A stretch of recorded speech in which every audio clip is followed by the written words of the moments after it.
ఇప్పుడు నేను అడిగేది ఏమంటే జైల్లో ఉండాల్సింది ఎవరు? ఫోర్జ్ డాక్యుమెంట్ చేసిన రేవంత్ రెడ్డా, లేదా ఆ ఫోర్జ్ డాక్యుమెంట్ చేసిండు, వెధవ పని చేసిండు, ప్రజల్ని తప్పుదోవ పట్టిస్తున్నాడు అని చెప్పిన క్రిషాంక?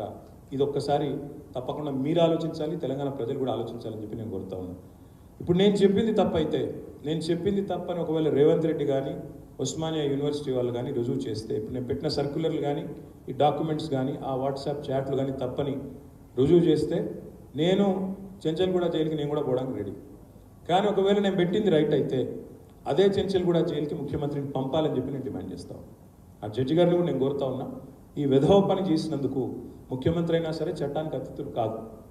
ఫోర్జరీ అనేది నేరం, ఫేక్ డాక్యుమెంట్లు తయారు చేయడం నేరం, ప్రజల్ని గుమ్రాహ చేయడం నేరం, ప్రజల్ని తప్పుదోవ పట్టించడం నేరం, ప్రజల్ని ఈ రకంగా కన్ఫ్యూజ్ చేయడం అంతకంటే దారుణం. కాబట్టి తప్పకుండా కఠినంగా చట్ట ప్రకారం చర్యలు